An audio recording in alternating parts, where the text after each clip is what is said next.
Hi, I'm James Pagaduan. Today I'll be talking about artificial leaf, a solar-driven water splitting system.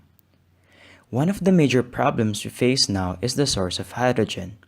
The vast majority of it comes from fossil fuels, specifically natural gas. And while transforming methane into hydrogen is 80% efficient, that other 20% is carbon dioxide.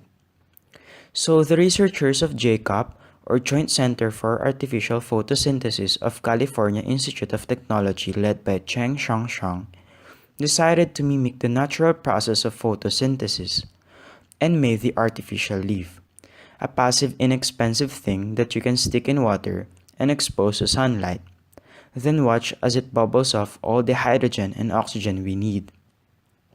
Scientifically speaking, the artificial leaf is a monolithically integrated device consisting of a tandem junction gallium arsenide indium gallium phosphide photoanode coated by an amorphous titanium dioxide stabilization layer, in conjunction with nickel-based earth-abundant active electrocatalysts, for the hydrogen evolution and oxygen evolution reactions to effect unassisted solar-driven water splitting in 1 molar potassium hydroxide aqueous solution. It exhibited a hydrogen and oxygen production rate of 0.81 microliters per second and 0.41 microliters per second respectively. On this side of the video, we see oxygen bubbles coming out of the photoanode surface, while on the other side is the hydrogen evolution reaction. So let's now look at the design of the artificial leaf.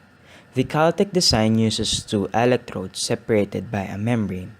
The photoanode is made of gallium arsenide, which is an excellent light absorber, but tends to oxidize when exposed to water. So a layer of a titanium dioxide was introduced to make the photoanode stable and protected, and a layer of nickel on top of that acts as the catalyst. When exposed to sunlight, the photoanode oxidizes water molecules, generating oxygen as well as protons and electrons, which pass through the membrane and are recombined by the photocathode into hydrogen. Owing to this design, the artificial leaf exhibited a solar to hydrogen conversion efficiency of 10.5% under one sun illumination with minimal product gas crossover, while allowing for beneficial collection of separate streams of hydrogen and oxygen gas. Moreover, it had a stable performance for more than 40 hours of continuous operation. However, the problem encountered is that the artificial leaf had a linear decrease in conversion efficiency to the point of failure. According to their journal article, the source of this failure seems to be defects in the protective titanium dioxide film caused by dust particles on the semiconductor surface when the film was being deposited. The electrolyte was able to sneak in through these defects, slowly eating away at the titanium dioxide. The researchers suggest that it might be possible to use sacrificial arrays of nanowires to electrochemically isolate the defects, allowing the device to function longer. Clearly, the artificial leaf has the potential to produce cost-effective hydrogen fuel that could provide a technological solution to both grid-scale energy storage as well as serve as a feedstock for the production of carbon-neutral transportation fuels. This monolithically integrated solar-driven water-splitting system is simultaneously efficient, stable, intrinsically safe, and mass-producible. A patent related to this device is called artificial photosynthesis by Paul O'Connor.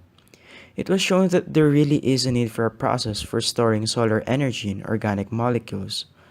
Also, there is a particular need for a process that is more robust than the chlorophyll-based process in terms of temperature requirements. Lastly, there is a further need for such a process that allows the use of contaminated water. These needs are gradually being attended to by the artificial leaf. And that is the artificial leaf. Thank you very much for listening.